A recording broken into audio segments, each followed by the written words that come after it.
You don't have to have a TABC certified server as per the law.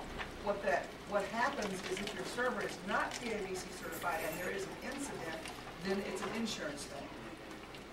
So it's just wiser. We pay to have every single one of my beer servers at the Irish Festival TABC certified. Even the people that sell tickets. Private, let me add here, in private events, private venues, example is the EDS, HP, Susan K. Coleman Walk. We were trying to do similar thing with PepsiCo on Legacy Drive. We waited almost for a month. Their lawyers would not clear it. Liability. At the end of the day, who's coming? How many people? What are the fire codes? This code. They have Frito-Lay has a 300-acre campus. We were trying to kickstart a walk, the Gandhi Walk, Peace Walk, but there were a lot of issues. Yeah. The private venues, like I said, they're generally more expensive, but they have less of this regulation involved with it.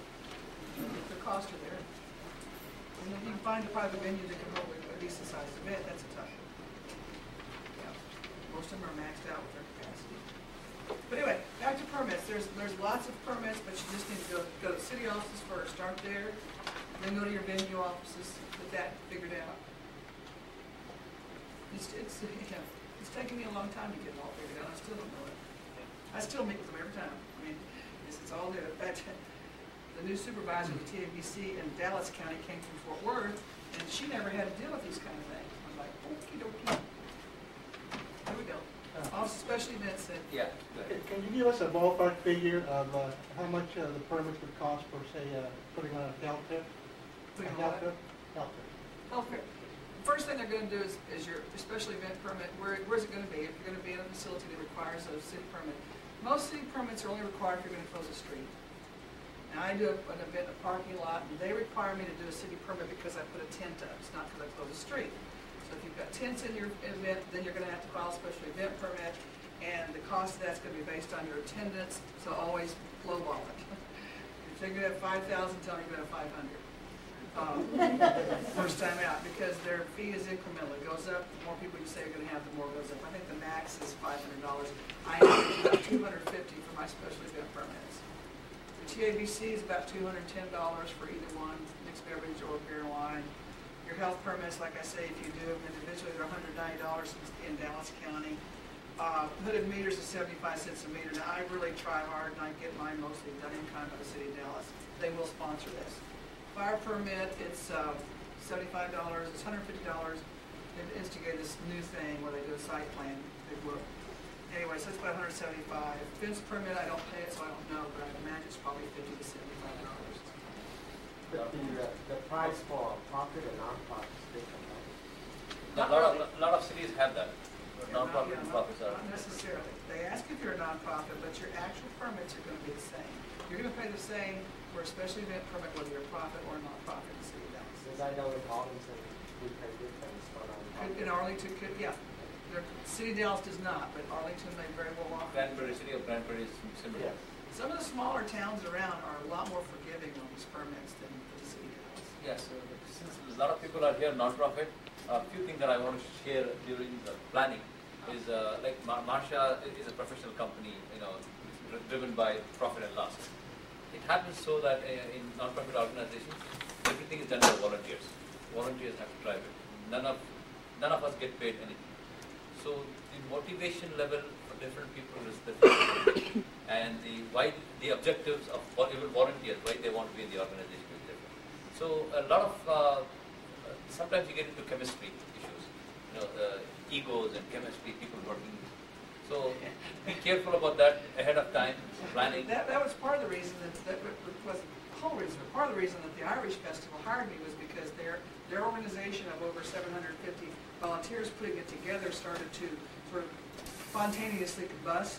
They were starting to have this, leadership questions as to who's going to tell me I can do this. I'm a volunteer. You can't fire volunteers. And so they felt like hiring a director gave them some freedom that I can control volunteers because I'm paid to be the bad guy. And that goes back to the point that I made earlier, right? You got to make sure that your team gets along. Because the entire partnership walk is put together by volunteers. And So- motivating them and getting work from volunteers is a completely different topic. Oh, yeah. We can talk about some. It's a completely It's just another rule. In our organization, what we do is we have committees who organize events, but we always have a staff liaison who's connected to the organization that pretty much leads it, but just as the person who goes to the organization and talks about what's going on and goes to the committee to keep organizing. But there's always a staff liaison who kind of leads it along with the chairs of the committee. And that's how we kind of keep everybody focused. Yeah, I work under all sorts of different structures, but I'm hired for a variety of different reasons. Each one of my clients has a different reason for hiring someone like me to do their event. And some of my clients do the majority of the event, and I come in and do a small portion of it. There's a major corporation that does a silent auction every year, and they do $350,000 off their auction, and the only thing they do is hire me to come in and staff the checkout. They do all the rest of it. So there's various levels of it. But like I say, back to the nonprofit fees, some people just don't differentiate. tying the volunteerism and how to get the work out. Communication is very important for a non-profit organization. Email within internal communication within the volunteers. There could be hundreds of volunteers. I'm sure you agree. The way Marsha gets it done, execution, Marsha's style is different because it's a professional organization. But people who are doing on themselves, the organizations who are non-profit organizations who are doing executing themselves need a lot of communication. Every step of the way. The same thing. I liken myself to the center of a spoke of a wheel. I have 750 volunteers that I have to coordinate the Irish Festival. I have 170 coordinators who are that top level of volunteers, and some of these people have been volunteers in that role for 20 years. You know, it's but they're the coordinators who then have managers, and then we have the volunteers underneath there. So I'm the only paid group. I have 2 staff people that work with me. But all the rest of the event is put together by volunteers. But you've got to have the communication. You know, don't send an email to one person and then expect them to pass it along. Send it to everybody. You know, you can't hide information. You've got to share this with everybody who's involved in organizing it. We can talk examples after examples. We were supposed to give a plaque, present a plaque to a very important dignitary who was a chief guest. Because of lack of communication, the person who was supposed to get it on the venue, the whole thing failed. The ball can get dropped very easily if you don't communicate. This is so important. I cannot overemphasize the need for communication. External communication and internal. Internal within the team. External is the stakeholder, for example, the sponsors. They need to know what the pricing of the ticket is. They need to know, first of all, for example, Pepsi was giving us free things. We were not supposed to sell them. And we were, within our venue, selling for $1 bottle. And they got mad when they found out that they were not, so they donated it, not for sale. Even though it was 10,000 bottles, we were not supposed to sell it. So those kind of communication is constantly important. Oh yeah. Yeah, we had an issue kind of similar to that. This goes back to the experiences that, different events but similar experiences, right? Frito Lake donated a bunch of tons of boxes of chips for us. We're like, hey, you know what, we can raise some money, and this would be good because it's all going to the cause anyway. Became an issue, so, but it's all about coming up with ideas creatively, right? So one of our food vendors were the Boy Scouts of America, who are donating majority of their proceeds to our event anyway. So we just gave it to them, and they gave them away with their hot dogs. So technically, we were still giving them away, Yeah, but they helped in their sales, which came back. So it's one of those things. You have to be very creative when it comes to when there is miscommunication. You can't just let it drop. Right. And with sponsorship, you need to be very specific. You need to do exactly what they say because they will watch it and they will review it, and you will lose them if you don't do exactly what you say you're going to do. What you promise them, you better come through with. Anything else on permits? Yeah, you talk about sponsorship. How do you get a sponsor? Connections. You keep them bushes, so you know.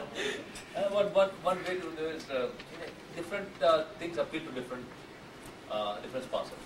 For example, if you're doing a health fair, you talk about health fair, somebody asked for health fair. We have to target. Basically, who are we targeting?